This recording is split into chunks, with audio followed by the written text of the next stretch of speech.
Mula nang opisyal na pumasok ang Starlink ni Elon Musk sa Pilipinas, marami ang natuwa. Sa wakas, maaari nang maranasan ng mga Pilipino ang mabilis na koneksyon mula sa kalawakan.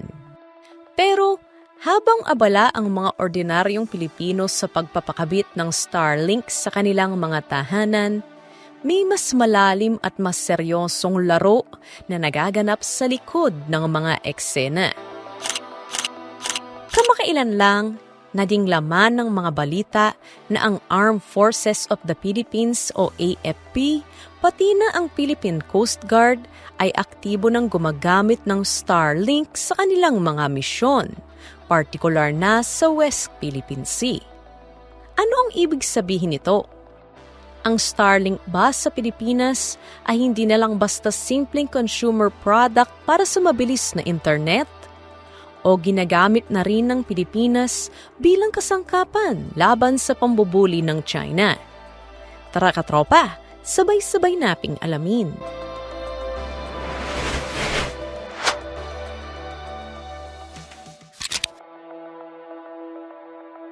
Para lubos na maunawaan kung bakit malaking bagay ang Starlink sa pambansang seguridad, kailangan muna nating intindihin kung paano ito gumagana at bakit ito kakaiba sa tradisyonal na internet na nakasanayan natin.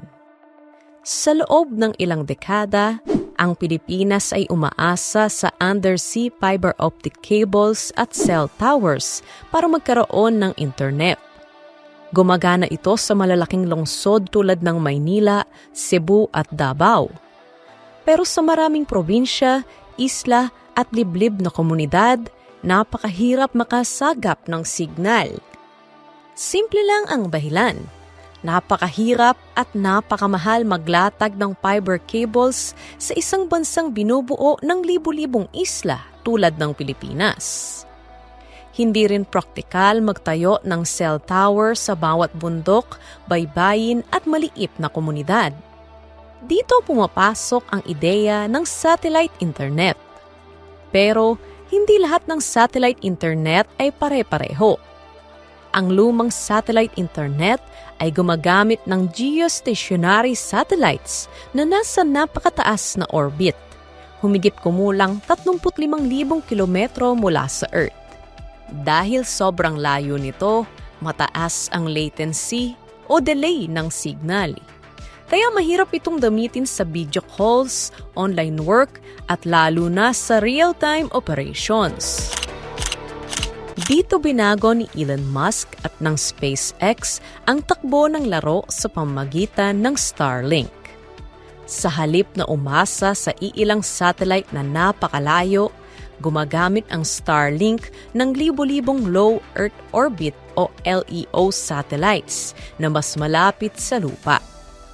Dahil dito, mas mabilis ang koneksyon at mas mababa ang latency. Basta't tanaw ng malinaw ang langit, maaaring makasagap ng internet kahit nasa bundok ka man, isla o gitna ng karagatan.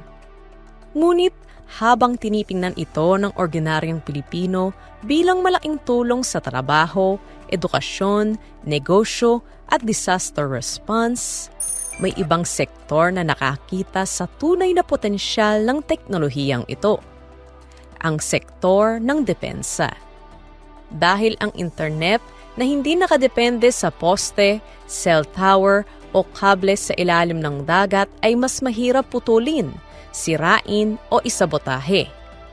At sa panahon ng tensyon sa West Philippine Sea, ang ganitong klase ng koneksyon ay hindi na lang convenience. Maaari na itong maging strategic advantage. Ngayon, dumako naman tayo sa kasalukuyang tensyon sa West Philippine Sea. Sa nakalipas na mga taon, mas naging agresibo ang presensya ng China sa exclusive economic zone ng Pilipinas. Nakita natin ang paulit-ulit na paggamit ng water cannon, mapanganib na maniobra at pagharang sa mga resupply missions sa Ayungin Shoal at Scarborough Shoal. Pero sa modernong panahon, hindi lang barko laban sa barko ang labanan. Ang mas malaking laban ngayon ay nasa impormasyon o ang tinatawag na information warfare. Sino ang unang makakakita sa galaw ng kalaban? Sino ang mas mabilis makakapagpadala ng video, ebidensya at datos sa mundo para ipakita kung sino ang nambubuli at sino ang binubuli? Kapag nagpapadala ang Pilipinas ng patrol vessels sa mga disputed areas, isa sa pinakamalaking hamon para sa Philippine Coast Guard at Navy ay ang signal. Ang tradisyonal na radio communication ay maaaring harangin, guluhin o i-jam ng mas sopistikadong electronic warfare systems. May mga ulat pa nga na sa tuwing lumalapit ang Philippine Patrol Vessel sa Scarborough Shoal, bigyang nawawalan ng signal ang communication system ng mga sundalong Pilipino. At kapag naputol ang komunikasyon sa gitna ng dagat, para kang nabulag at nabingi sa gitna ng tensyon. Philippine fisheries and Coast Guard vessels are experiencing alleged signal jamming near Bajo de Masinloc in the West Philippine Sea. Inakusahan ng China na gumagamit ng signal jammer laban sa mga barko ng Pilipinas sa West Philippine Sea. China is accused of jamming the radio communications of the Philippine Coast Guard while sending more ships to the disputed waters around Bajo de Masinloc. Ngunit nagbago ang ihip ng hangin nang isama ang Starlink sa operasyon ng militar ng Pilipinas. Sa mga joint exercises at aktwal na operasyon, ipinakita kung paano naging force multiplier o pampalakas ng puwersa ang Starlink para sa Armed Forces of the Philippines. Una, ginagamit ito sa mga unmanned surface vessels o drone boats. Ang militar ng Pilipinas ay nagde-deploy ng maliliit at mabilis na drones sa dagat na nilagyan ng Maritime Starlink o Starlink Nini. Ang mga drone na ito ay maaaring kumuha ng high-definition video, radar data at sonar imagery malapit sa mga barko ng China. Dahil may Starlink, na ipapadala ang mga impormasyong ito ng real-time sa Command and Control Fusion Centers sa Palawan, kahit milya-milya ang layo ng mga drone. Sa ganitong paraan, nananatiling ligtas ang mga operator ng Philippine Navy sa kanilang base habang nakokontrol ang mga drone boats sa gitna ng dagat gamit ang satellite internet. Pangalawa, nagbibigay ang Starlink ng tinatawag na asymmetric advantage. Ibig sabihin, kahit mas maliit ang military budget ng Pilipinas kumpara sa China, nagagawa nitong palakasin ang kakayahan ng sariling puwersa gamit ang mas mura at mas madaling i-deploy na teknolohiya.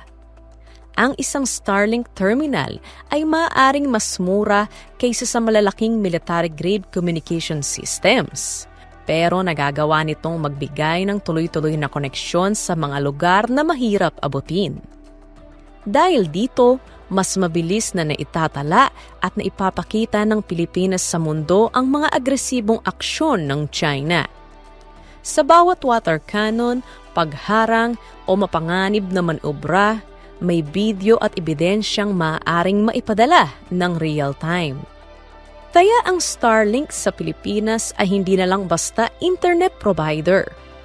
Sa West Philippine Sea, maaari na rin itong maging mata, tainga at strategic shield ng pambansang depensa.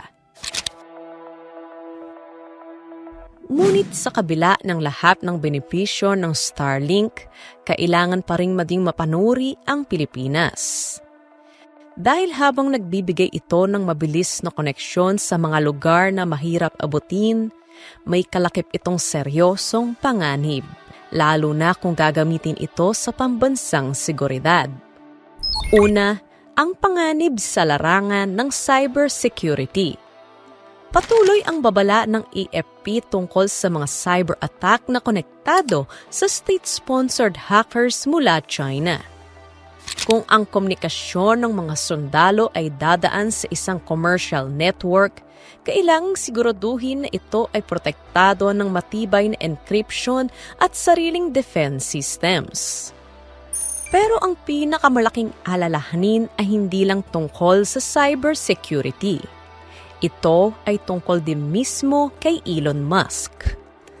Ang Starlink ay pagmamay-ari ng SpaceX, isang pribadong kumpanyang pinamumunuan ni Elon Musk. Ang pinakamalaking pagawaan ng Tesla na pag-aari rin ni Musk ay matatagpuan sa China. Ibig sabihin, malaking bahagi ng kanyang negosyo ay nakasalalay sa relasyon niya sa Beijing.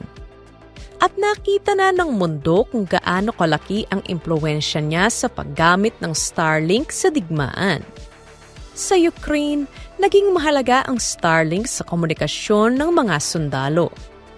Pero nang magkaroon ng operasyon ang Ukraine laban sa Russia, nilimitahan ni Musk ang signal ng Starlink sa takot na lumala ang digmaan.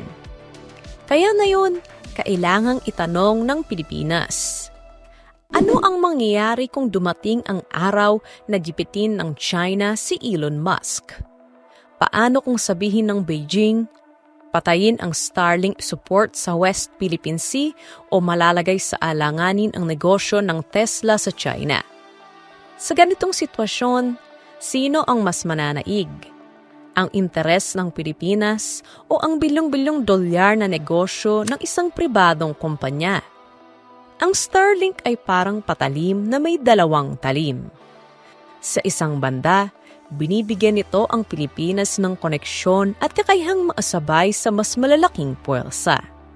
Pero sa kabilang banda, inilalagay din nito ang bahagi ng pambansang seguridad sa kamay ng isang dayuhang kumpanya na walang direktang pananagutan sa konstitusyon ng Pilipinas. Sa huli, ipinapakita ng Starlink na ang modernong labanan ay hindi na lang tungkol sa barko, eroplano o mga sundalo. Ang labanan ngayon ay nasa signal, data, satellite at cyberspace. Para sa mga ordinaryong Pilipino, ang Starlink ay nananatiling isang kahangahangang teknolohiya na naglalapit sa kanila sa mundo. Ngunit para sa pamahalaan at militar, dapat itong tingnan ng may pag-iingat. Maaaring gamitin ng Pilipinas ang Starlink bilang mabilis na solusyon. Pero hindi dapat dito nakasalalay ang pangmatagalang seguridad ng bansa. Kailangang palakasin pa rin ang sariling cybersecurity, komunikasyon, satellite technology at depensa. Dahil sa huli, ang tunay na sandata ng Pilipinas ay hindi ang mga satellite ni Elon Musk, kundi ang sariling kakayahan ng bansa na ipagtanggol ang soberanya nito. Ngayon, oras na para marinig ang boses mo, katropa. Sa tingin mo, dapat bang yakapin ng Pilipinas ang Starlink bilang bagong sandata sa West Philippine Sea? O panahon na para mag-invest ang bansa sa sarili nitong teknolohiya? I-comment lang ang iyong opinion sa comment section below. Para sa iba pang mga interesanteng balita at dokumentaryo, mag-subscribe na sa ating YouTube channel. Maaari mo ring i-follow ang ating official Facebook page, facebook.com/theceboph. Maraming salamat sa panonood and see you next time.